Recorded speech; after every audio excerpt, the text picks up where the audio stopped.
Hey, Tequila! Welcome to reality. How's it treating you?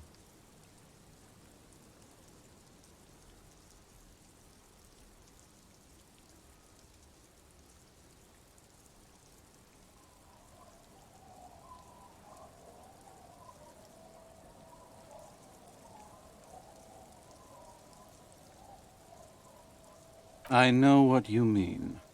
Sitting around with these bums, you really get to know the nitty-gritty of reality.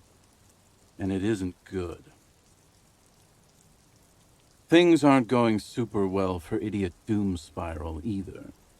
Haven't found those keys yet, haven't won that great piece of ass back, no word from my business buddies. Idiot Doom Spiral, huh? This is bound to be a good, high-concept conversation. At last. It's you. You're Tequila Sunset. We've met before. Don't you remember? No, you sure don't. Aha.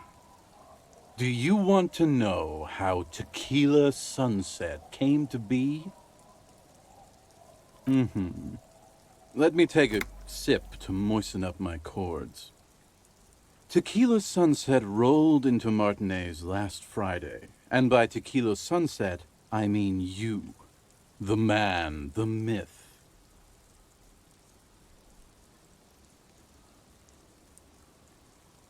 Hey, let's not jump ahead of ourselves. This is your story. Stop interrupting. You got here on Friday to solve a case, hoping to be the early bird who gets the worm. And by the worm, I mean the buzz. Because as far as I know, all you did was get piss drunk. Word on the street is you went around the local hostel telling people that you're a police officer, and that it would be really fucked up if you shot yourself in the head right in front of them. That's pretty high concept, if you ask me. It is. The lieutenant's brow is furrowed. He's listening as casually as he can.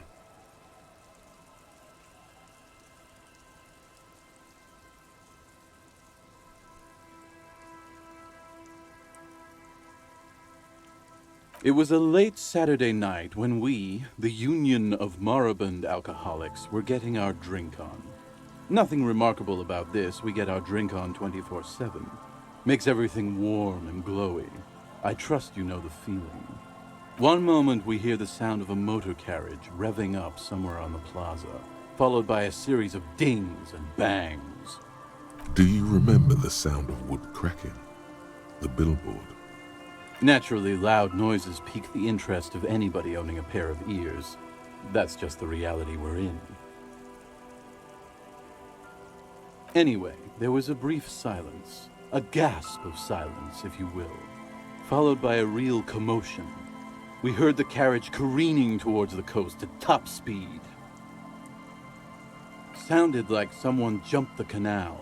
We grabbed our brewskis and rushed to the jetty. Never underestimate the speed of an alcoholic. What we saw was a sight to behold.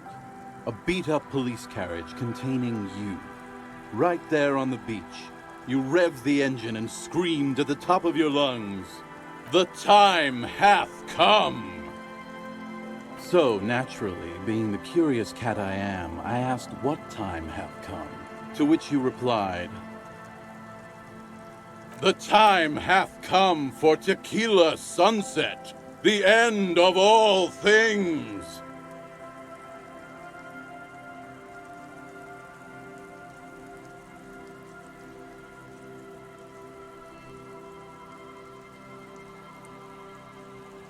After which, your reality contracted. You jammed the pedal, plowed right off the jetty, and through the ice. Your hands cramp on the steering levers. We ran towards the ice whilst you crawled your way out, miraculously unhurt, covered in seaweed and shit, like some kind of sea monster. When we finally got there, you were sitting on the beach crying. You said that your badge and uniform were in the car. It was Too late to get in there, though. The carriage had sunk too deep. Recognizing a brother in need, we offered our condolences and invited you to party with us, which you naturally agreed to. We asked about the whole tequila sunset thing, and you told us it was your name now and insisted that we all call you that from then on.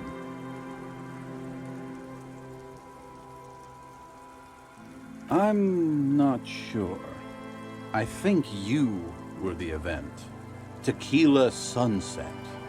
You know, as opposed to a tequila sunrise, which is long gone. Yeah, I agree. Hours. It was an all-night drink-a-thon. Then, at some point, I think it was Sunday morning, you got belligerent and wanted to talk about Revacholian women. How they're beautiful and also whores and so on. How one of them fucked you real bad. After a short while, you crossed the event horizon, looked sullen, got up, and left without saying anything. Wow, that's quite a story. Yeah, I bet Tequila's a fucking legend around the precinct. You must be proud to work with him. If you only knew.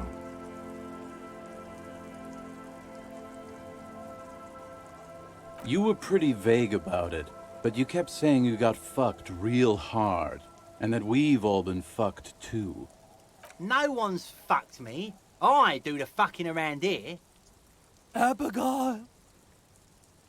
It seemed pretty painful, to be honest with you.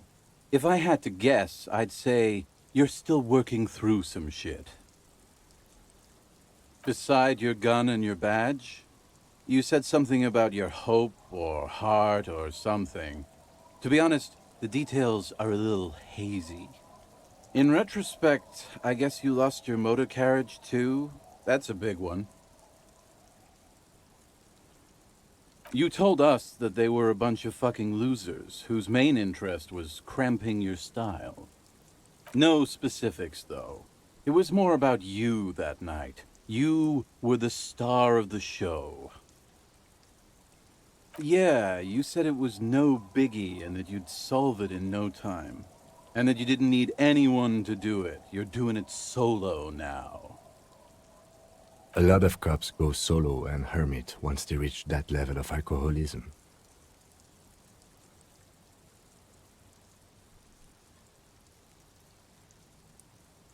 You kept apologizing for being such a bad cop and for the damage you inflicted on everyone around you.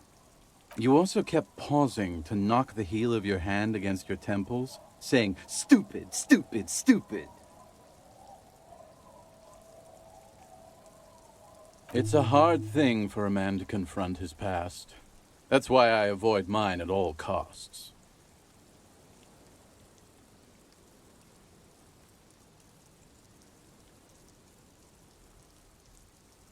We are saving the world.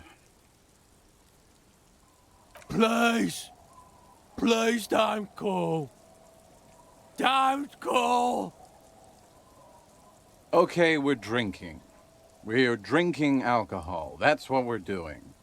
I tried to save the world once, a long time ago, with enterprise, creativity, and willpower. But that didn't work out. So now, it's a pirate's life for me.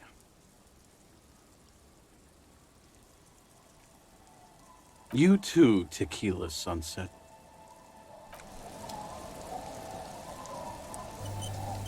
Good to see you, friend.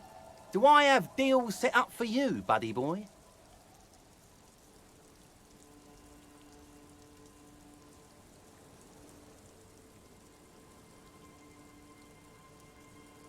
So what do you want? I got smokes. They're cheap.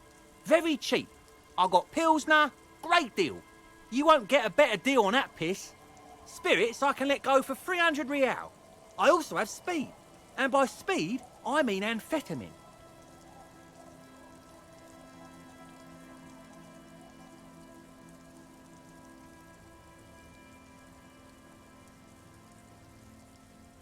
See, friend, It's real valuable. Worth every real, if you catch my drift. Got it from a bit of a business venture. You know, it's funny, actually. He's finding it difficult to focus his watery gaze. What? Keep him talking. This guy.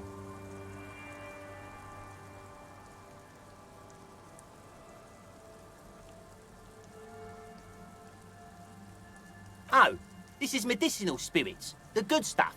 Got it from the doctor's office. I got one of those scientific ampoules a few months ago. Torpedo, they call it.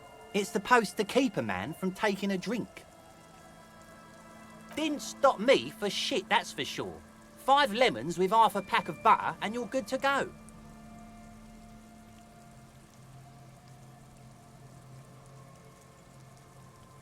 It was. In a week, the goddamn kidneys started giving those arseholes. Those arseholes charged me 4 real to remove the damn thing. But I came out on top after all. The idiots left me alone in there. Now, I used to teach high school biology. I know what doctors use to preserve dead things. Like 3 cans of this blue medicinal stuff from the back room. Threw the snakes out and voila! What's left is this beautiful blue stuff. 98.7% almost pure alcohol. 2 I already sold to these fine gentlemen here. But this last one is yours for 3 real, if you want it. Don't say it.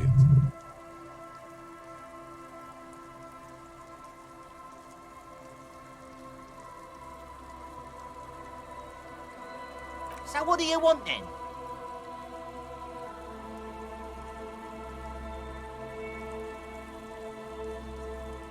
In the civilized world, it's a custom to tip the shopkeep, friend. But come back anyway.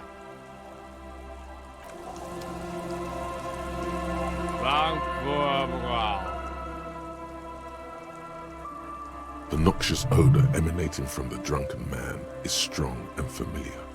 Don't you call her? Yeah! Don't call Abigail!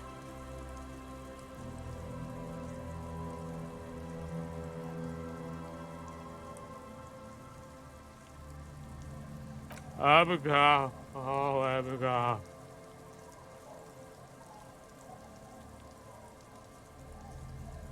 The dozing man mumbles something.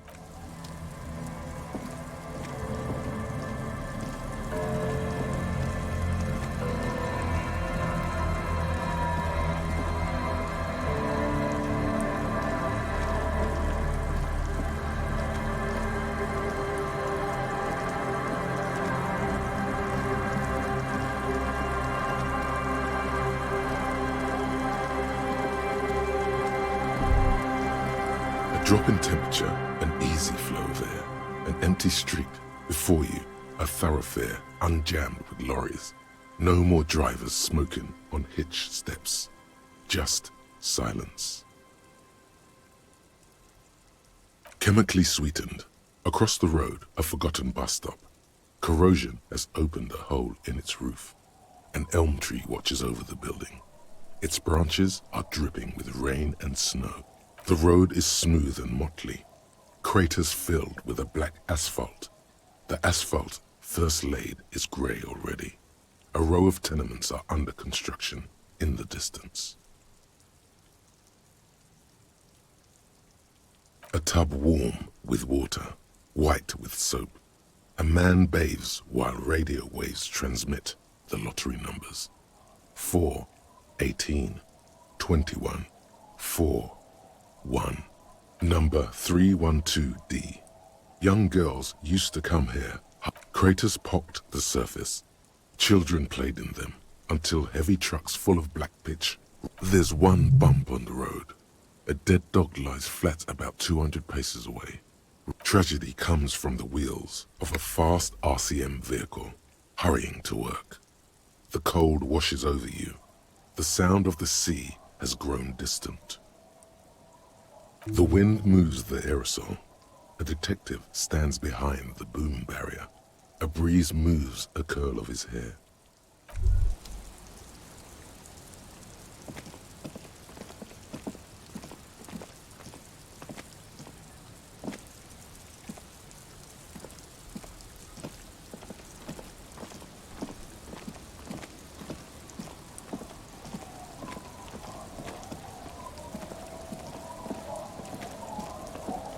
The scruffy-haired little boy kicks a stone.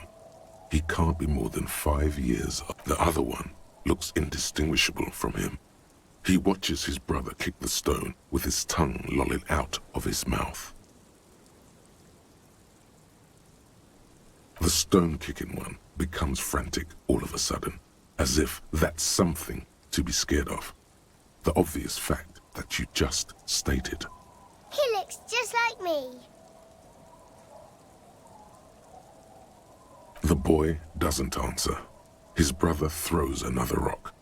Both of their hair is covered in some kind of dirt. The rock kicker was just being shy, but now he's enthusiastic again. You're bad with kids.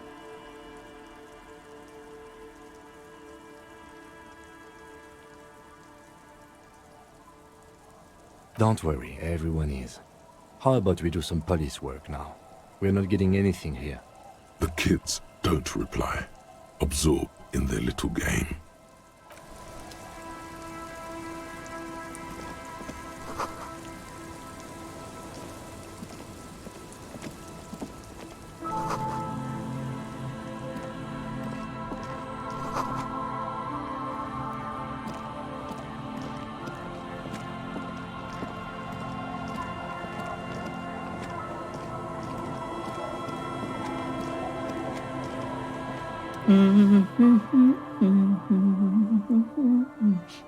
You're not sure about the melody, but it might be South Samarran, possibly Sigayan, also known as the apricot suzerainty.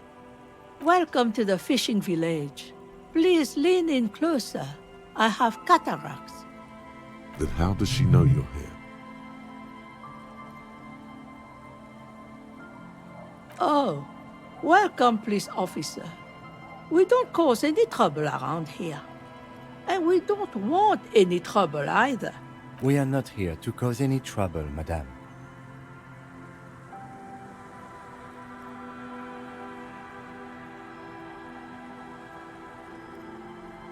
Oh, of course.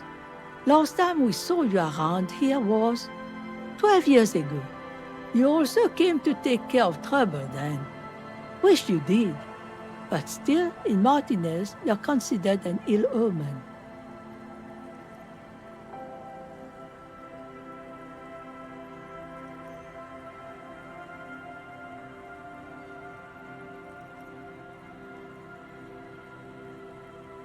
Oh, the usual.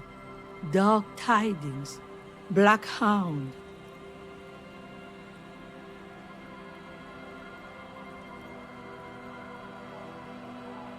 Maybe they are afraid. Because you're an ill omen. But you're still welcome here. As long as men with guns aren't chasing you. And maybe even then. Because that's the kind of fishing village we've built. I'm sorry there's not a lot of room to park the motor carriage. And not a lot of houses. Or a lot of people. My kids are long gone. Searching for treasure. So are others. Ah, look at me ramble on. What brings you to us?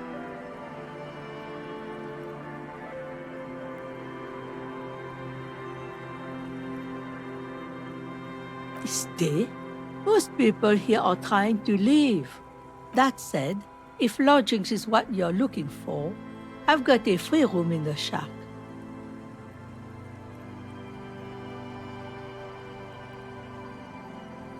I won't charge you for it. Take it as a gesture of goodwill from the village to the RCM.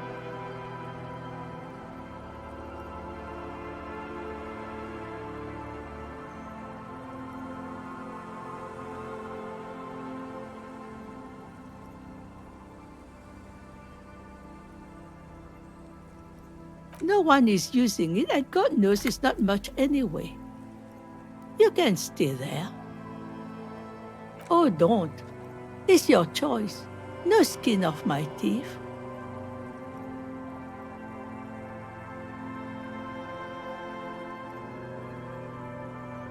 Aye. The room is pretty bare bones, but it's got a bed and roof over it. That's more than some folks have around here.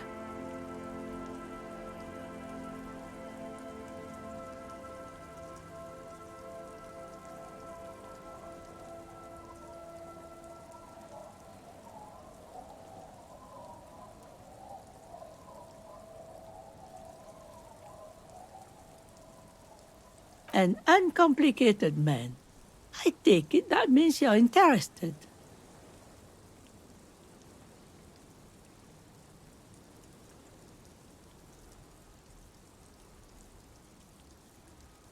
Don't make an old woman regret opening her house to the place.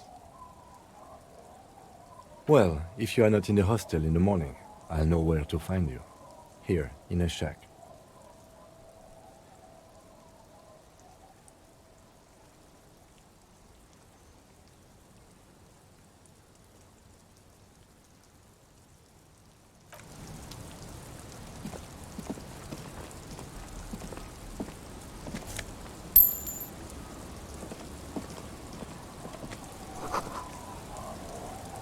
The door has seen better days.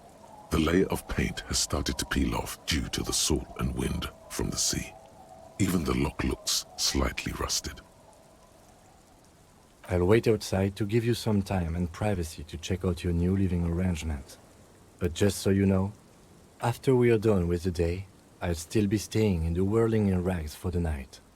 We'll meet in front of the shack in the morning. The key turns with a satisfying click. You can enter the shack now.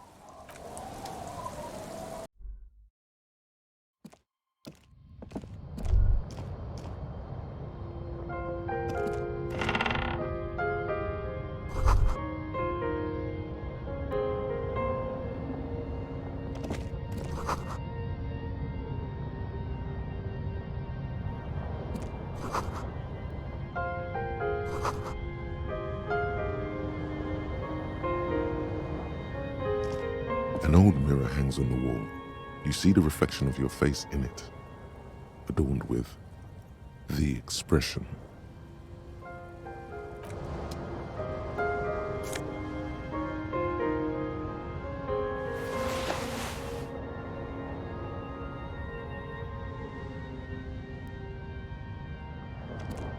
On the table, you see a bowl of water, a rough soap, and next to it, a small hand mirror. A straight razor soaks inside the wash basin. The water reflects back a vague image of your face. Nose bulbous and red, hair unkempt, wrinkles lining the eyes and forehead. The stash is gigantic. You'll be looking like a pansy without the chops. A fucking pansy. A fresh start looms ahead. Clean yourself up and be born anew. On the table, you see a bowl of water. Like an artist with a brush or a master swordsman, you use the small mirror and the straight razor with some soap to remove all that unkempt hair from below the nose line. The sharp blade chafes against your skin, producing a scratching sound. The surface underneath the beard feels tender, the air brushing against it. They feel so smooth, surprisingly so.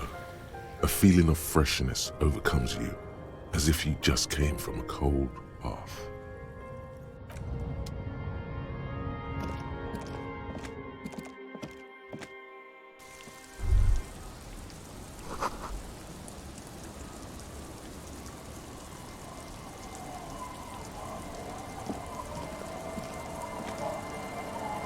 Yes?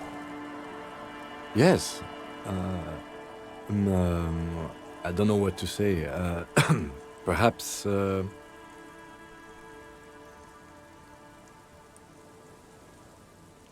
I'm not really sure about this turn of events. I think the mutton chops might have been a better idea. They sort of seem to cover up some of the... Either way, Good on you. You were saying?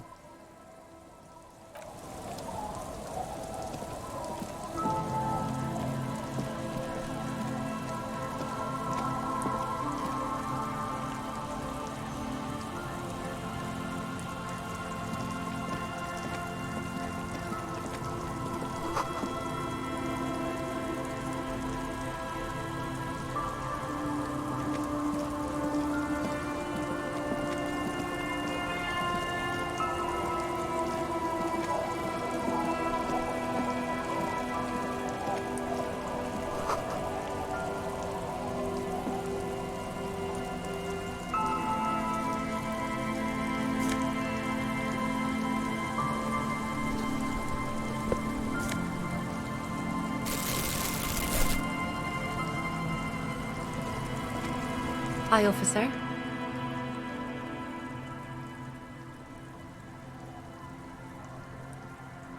Anything I can help you with?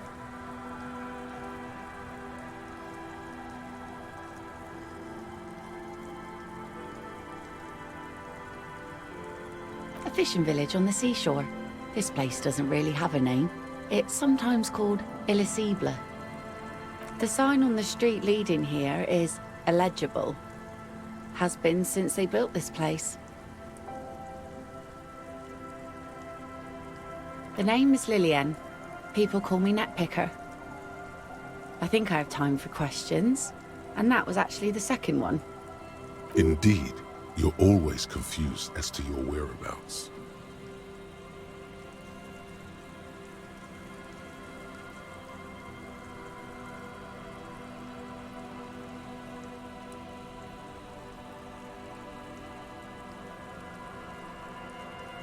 Let's see. Who are you looking for?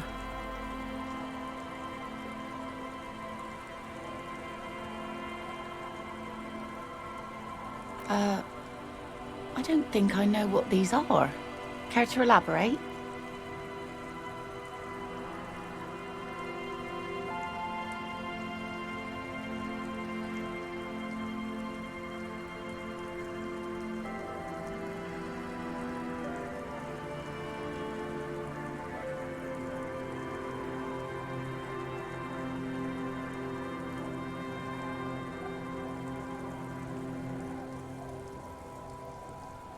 Aha! Like snowmen. Two old guys have been wandering around here, nosing sand, talking nonsense about snowmen and the like.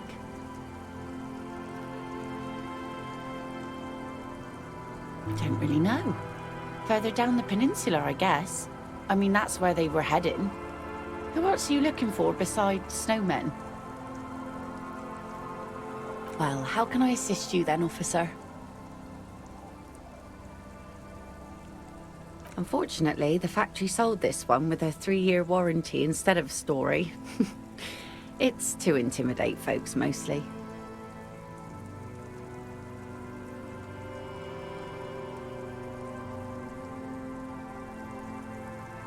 Not really. I know some basic moves, and I know it sure as hell beats a knife when you're in a tough spot. But not when you're in a tight spot. It's a regular mass-produced sword, like a shovel or an axe. Nothing fancy, just for intimidation. From time to time, people need a lesson in respect. That's just the way it is. Back in the day, I caught the eyes of many men. And believe me, men need a lesson in manners from time to time.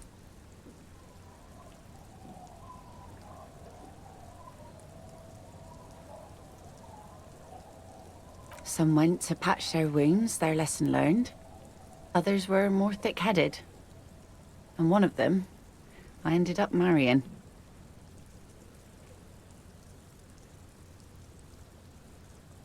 Gone.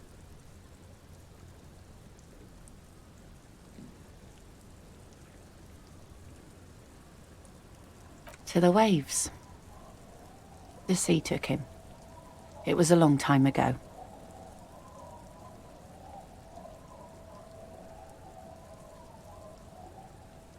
He didn't respect the sea. Went out there, drunk like a skunk, and sure enough, one day the boat was found floating empty. The bloated corpse turned up 2 weeks later. Now, before you tell me how sorry you are for my loss, know that it was 4 years ago, and I've moved on.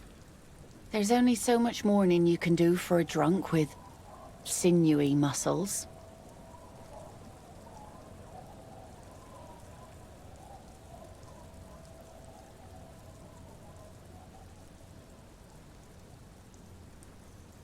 Us working folk don't have the luxury to be bedsick with melancholy.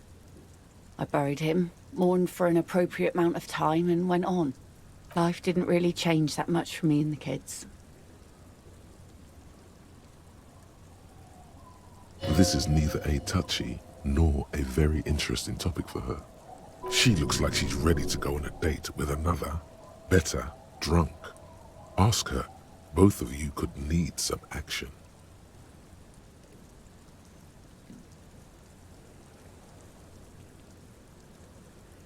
Sure is. The sun, I call her, coated with a fresh layer of tar just yesterday. It'll take some time for it to dry, assuming the sunny days continue. Aye. Sunny days. You got a problem with that? No, ma'am. We have no quarrel with sunny days. Good. It would have been bad news had it turned out it wasn't a sunny day. Bad news for the skiff, bad news for the nets, bad news for the kids. There's a moment's silence. She looks at the rain streaming down the yellow belly of the boat.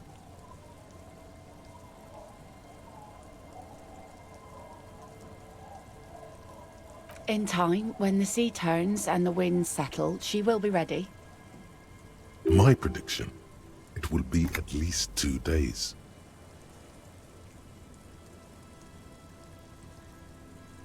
Oh? Well, how can I... Like I said, fish mostly. Sail the waves, take care of the kids, pick nets. Right now I'm tarring a little skiff. Sometimes I also walk to the beach to see what the sea has given up. The sea is full of surprises. Keep it professional, man. Don't make it sound like you're hitting on her.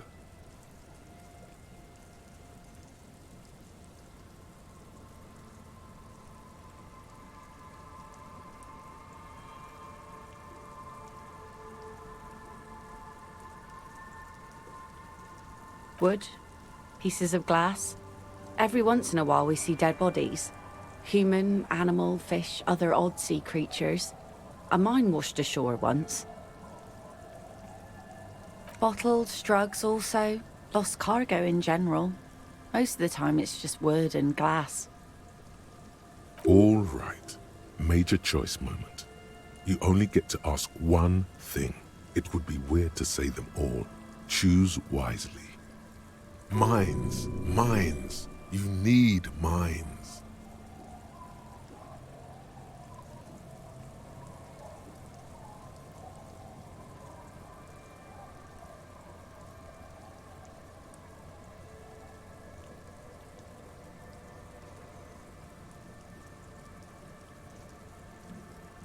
And go where? The fish are plentiful here and we get enough orders to get by. It's not great, but it's something.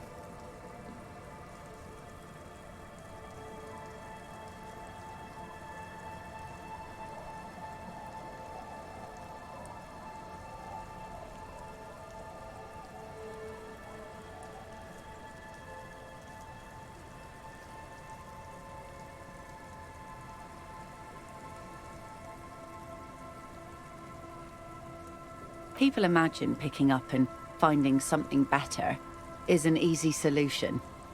But how is that supposed to work when all your time and energy goes to staying alive?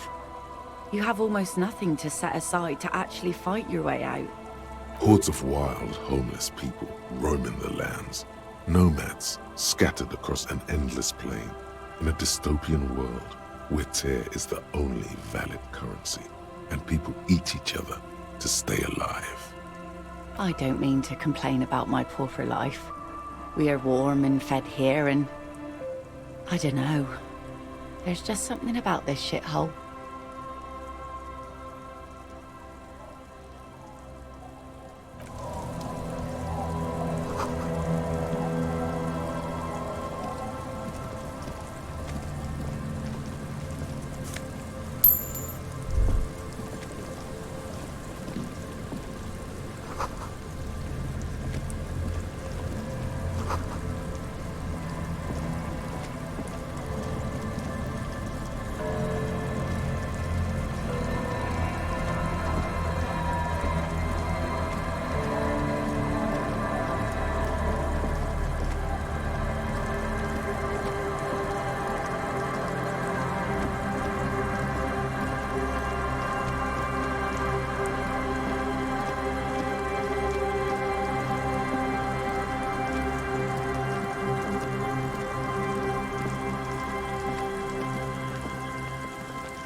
mister.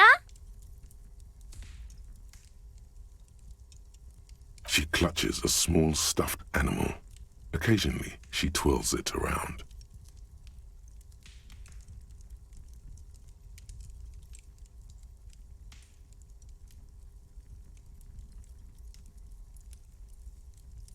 Yes. They don't want to play with me. They're older and play outside. They look the same. Sometimes I can't tell them apart. They look identical.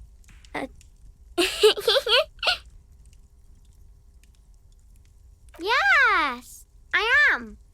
Little Lily. You know my mom? That's nice. My mom is great. She's never angry or anything. It's a grouse. You might be able to get on Gart's good side if you replace the broken skewer you almost certainly broke.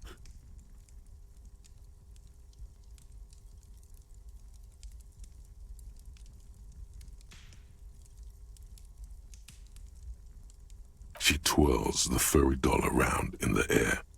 All right, you just need to grab it from the ceiling and go.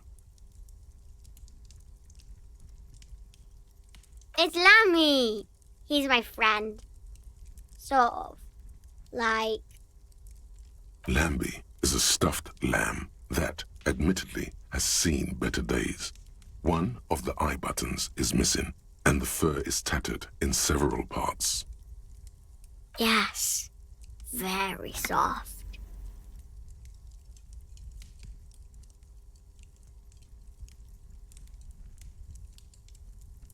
Isn't he soft?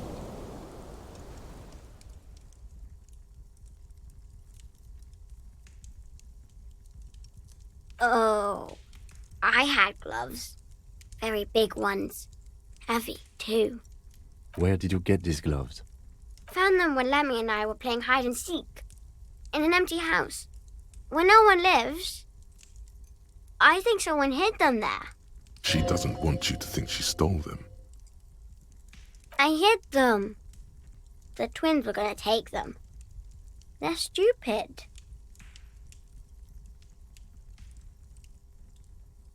We're going to need those gloves. It's for important police business. Oh.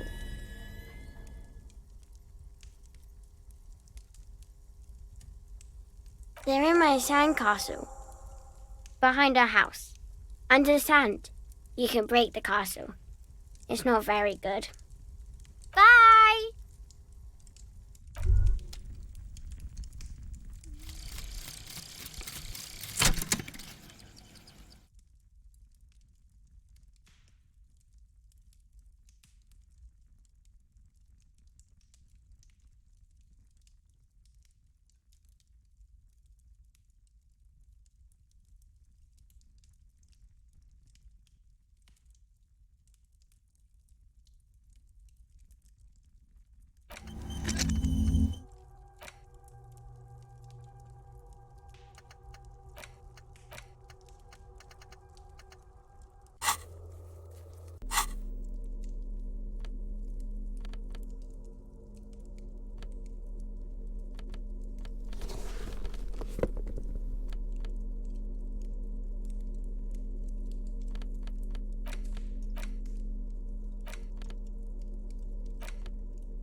Weather has not been kind to Lily's little sandcastle.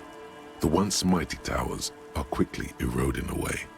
You can see something shining back to you from what must have been a vast underground catacomb network.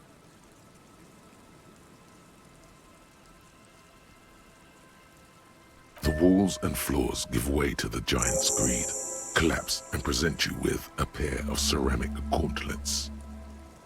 Congratulations. That's the gauntlet down then. We're doing good on the armor collection front.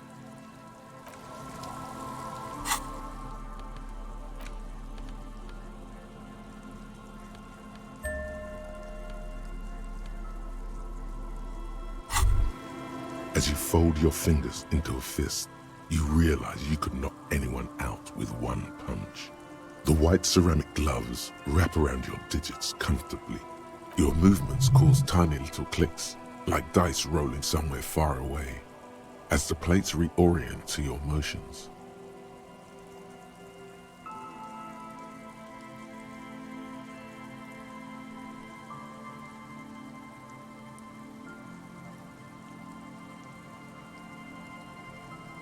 The hardened vitreous enamel, at once sleek and voluptuous, adds a glow to your cheeks and a spring to your step. Just imagine what a full suit of this stuff could do for you. You really do feel more confident. Invulnerability does that. Even partial invulnerability.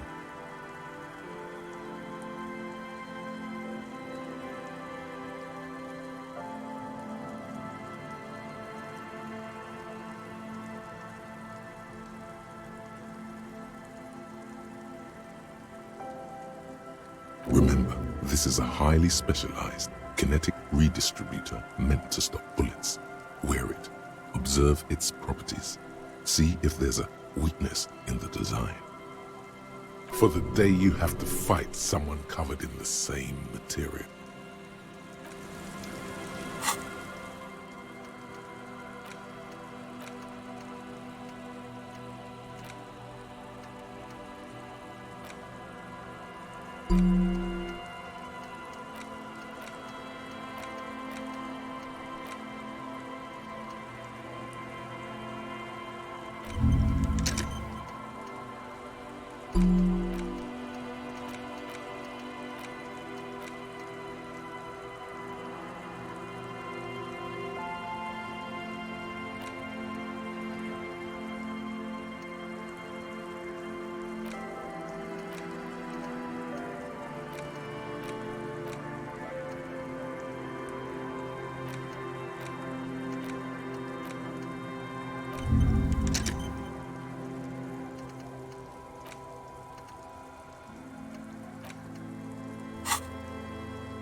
You see a once bright mural towering above you. The signage has peeled off over the years, but you can still make out Feld Electrical R&D. A slogan used to intertwine with the loops a long time ago. Now, only a shadow of peeled letters remains. It says, Tomorrow is just a whisper away. Looks like tomorrow never came.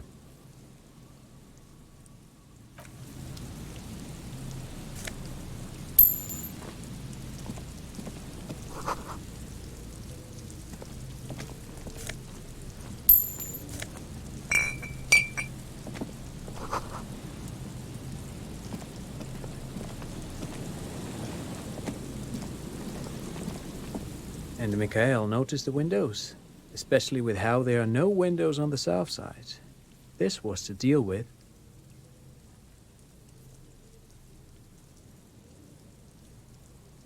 You officers, come to investigate the historic subtext of West Martinez? I'm Tran Heilostam.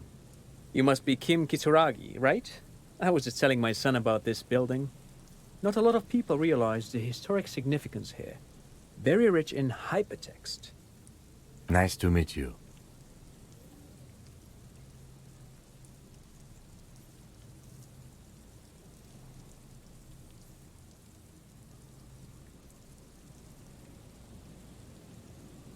Oh yes, so Mikhail.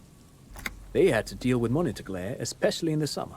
They still had vector monitors back then. That was 49 years ago. So they didn't have windows on the south wall. No, I can't say that we've met before, but I've heard of Kim, of course. Mikhail, say hi to the officers.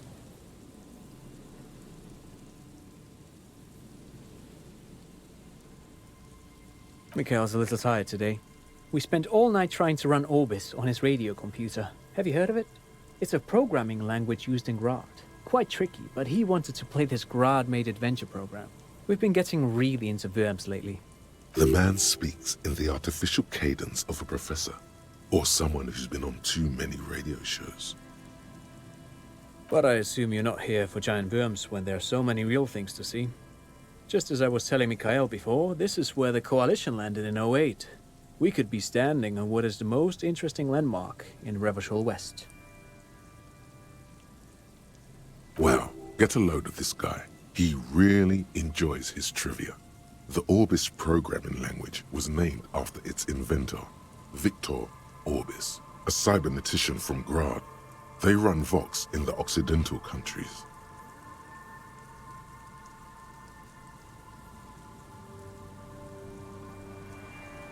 Aha!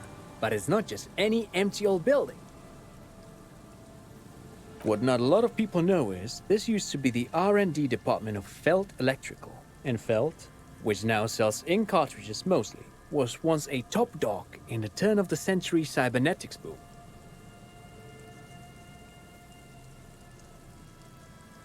It looks old and weathered, with seagulls picking apart its stone and metal carcass. That's not surprising. Only a vestigial ink cartridge and ferrotape manufacturer remains. They started out as a midway electronics outfit in Königstein 2 centuries ago. After an aggressive move to Revachol, Feld became a global player in the emerging personal electronics market of the pre-revolutionary era. Still, Tricentennial was beating them in business machines. But Feld had an ace up their sleeve, or should I say they were developing an ace up their sleeve. I'm mixing my metaphors here. It was here in Martinez, possibly in this very building, that they developed prototypes for No, thanks to you for having me and little Mikhail here to pick your brain. A very interesting conversation indeed. Pick your brain? If anything, this was rather one-sided. He did the talking. Whatever.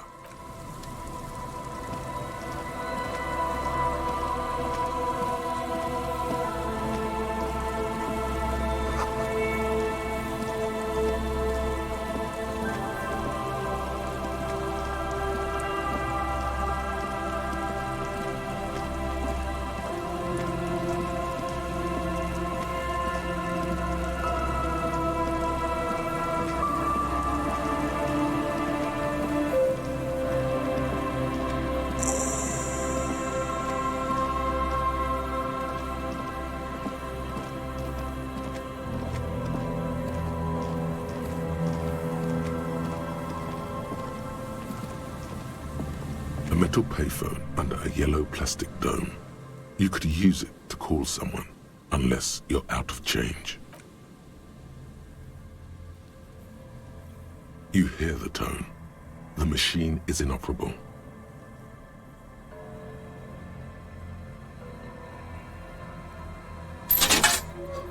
Calling. Still calling. This feels wrong. Should you be doing this? End of tone. Someone picks up. Pierre, is that you, Pierre?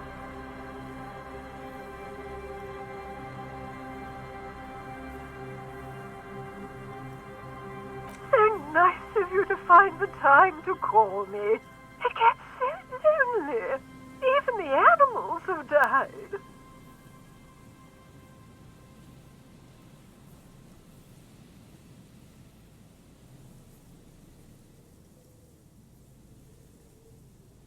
Are you sure you're Pierre?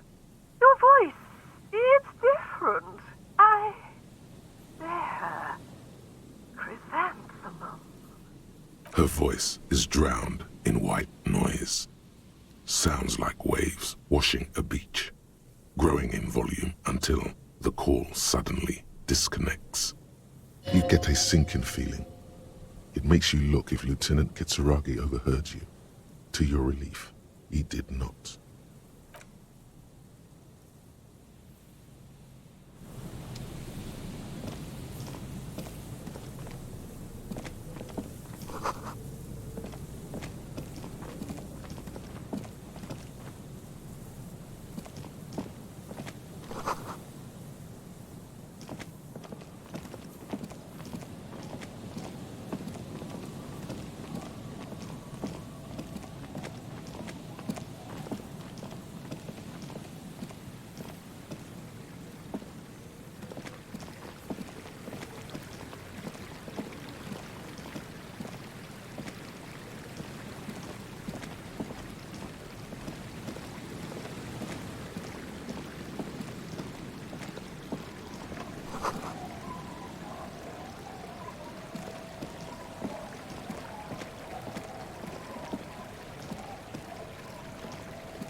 Heavy wooden doors, more than twice your height, stand shut in front of you.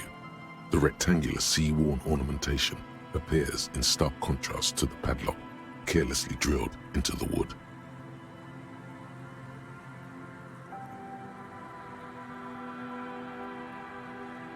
The carving on the door is block-like and angular, like the church itself.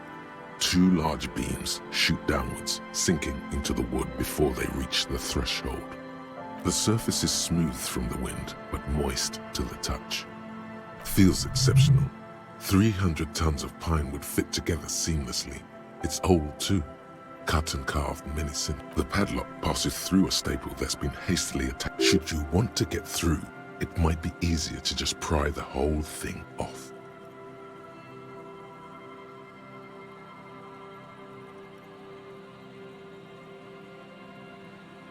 Maybe we should circle the building first and look for another way.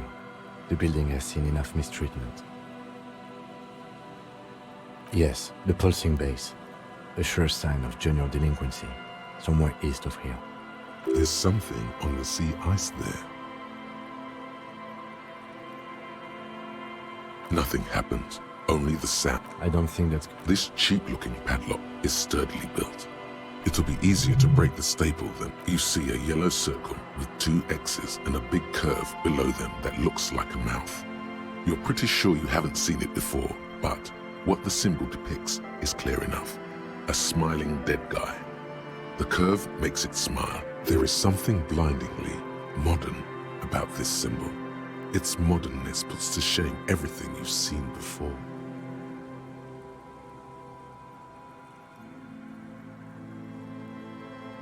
He takes off his glasses and uses a blue handkerchief to thoroughly wipe them clean before inspecting the sticker.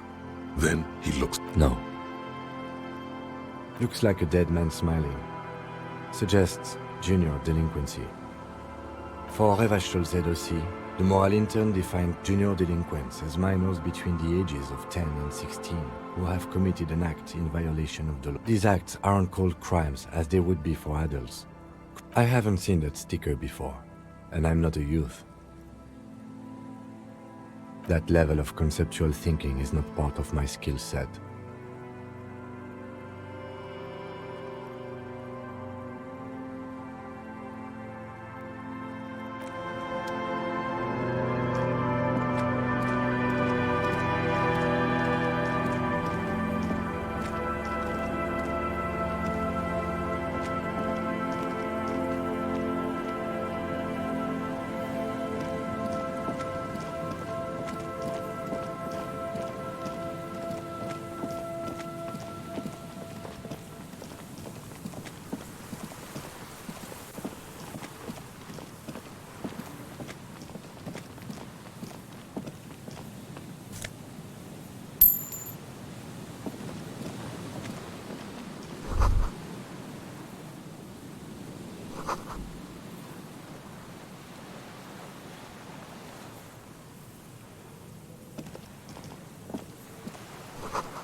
An old door, worn by elements, guards the depot.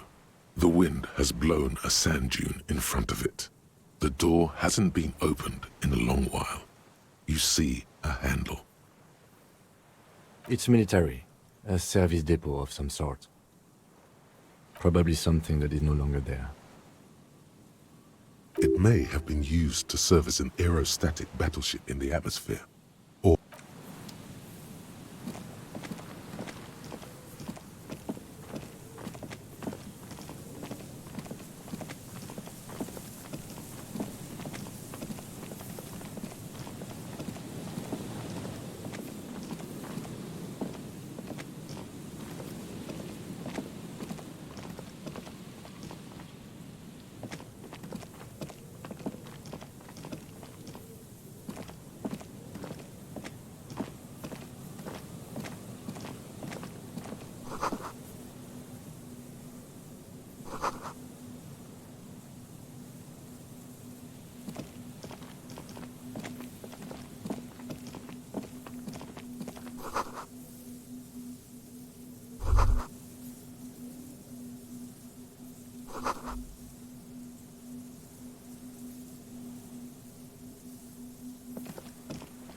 Someone has left an unidentifiable article of clothing on this railing.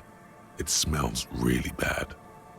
It's streaked with dried seagull shit and tangled with pieces of seaweed. A dangling arm suggests that there might be a jacket beneath the crust of filth. It seems likely that it was left in the surf until someone laid it out on this fence to dry out. Unfortunately, that just seems to have stiffened it into a shapeless mass. Please tell me you're not taking that with you. It's a guano-encrusted jacket, and you're already carrying around enough as it is.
It's awful and familiar.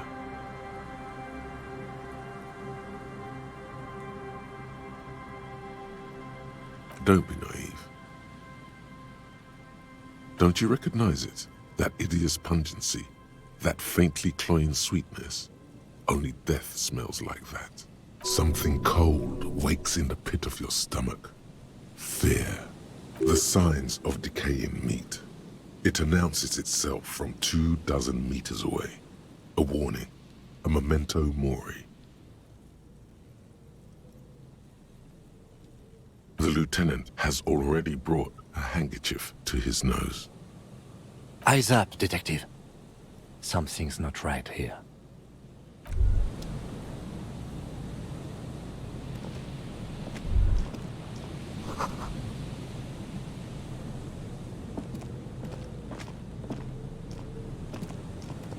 There's some tear, an empty cigarette package, and a man lies on the boardwalk, his limbs bent and neck turned at an unnatural angle. Right next to him is an empty bottle of spirits. In his cramped hand, a chewing gum wrapper. Half of his body has slipped between the cracked boardwalk, starting with the right leg. The fall has left him broken, contorted like a sad puppet. The smell is not as bad as a 2-week-old corpse, but it's definitely heading there. Hold on.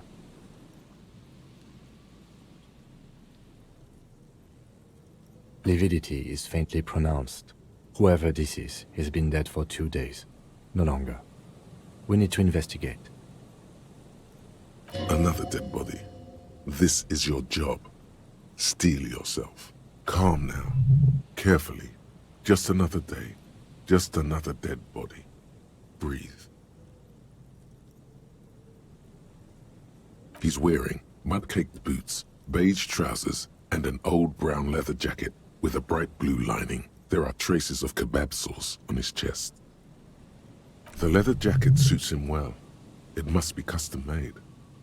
You find some sunflower seeds and a rain-soaked library card folded into 2. His jacket feels sodden and heavy under your hand. Good. We should take a look at that library card after this is done. The man has fallen through a crack in the boardwalk and hit his head against the metal bench. Coagulated blood covers his black hair. One of his feet is still dangling through the hole. A bad fall. It might have been dark outside. This place is a minefield in the dark. His expression is dull, like the sea behind him. Drops of water shining on his moustache. His eyes, empty and wide, look frightening in their frozen gaze. Height, 170 to 175 centimeters. Curly hair, stout build. Age approximately 50 to 60 years. There's some dried blood on the metal bench, right where the corpse's head rests. The floorboards are rotten and slippery wet around the hole. An empty bottle lies nearby. A chewing gum wrapper is clutched in his fist. Be very, very careful where you step here.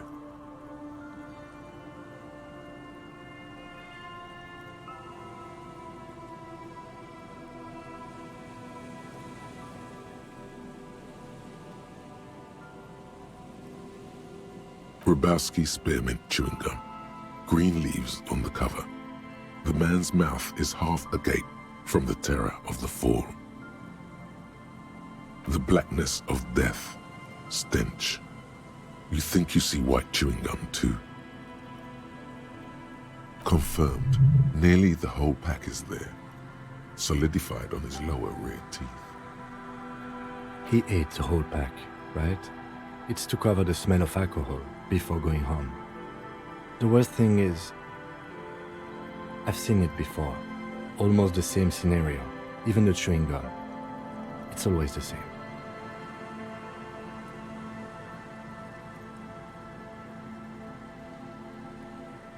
A .75 liter Tallulah vodka with its cap missing.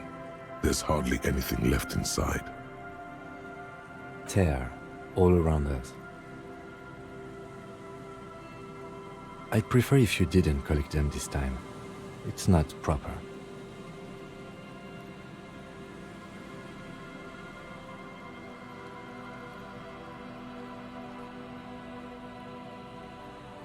A dried chunk of blood covers the hair at the back of his head.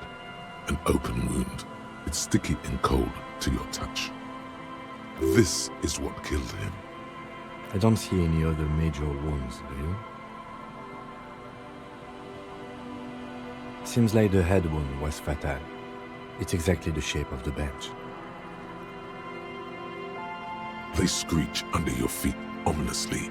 It's hard to say whether the dead man's weight was the cause of the boardwalk to break. It definitely looks fragile. You see waves churning below. Something cracks beneath your feet. He could have easily disappeared into the sea through that hole, and you would have never found him.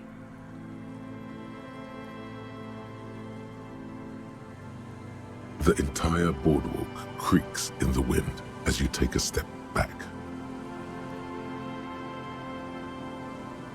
Looks like one of the locals. He'd have to know this spot to come here. You don't just walk over here. But that's just a lazy assumption. What do you think?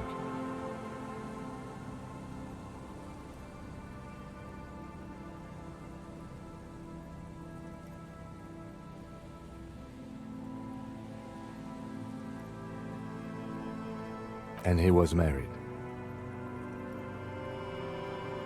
But let's try to not run ahead. For now, all we know is that he's an unidentified middle-aged man found dead on the Martinez boardwalk. From where I stand, I can see two options. We either take the case and follow the leads to identify the body on our own, or we report back to the station and leave this for our colleagues to handle.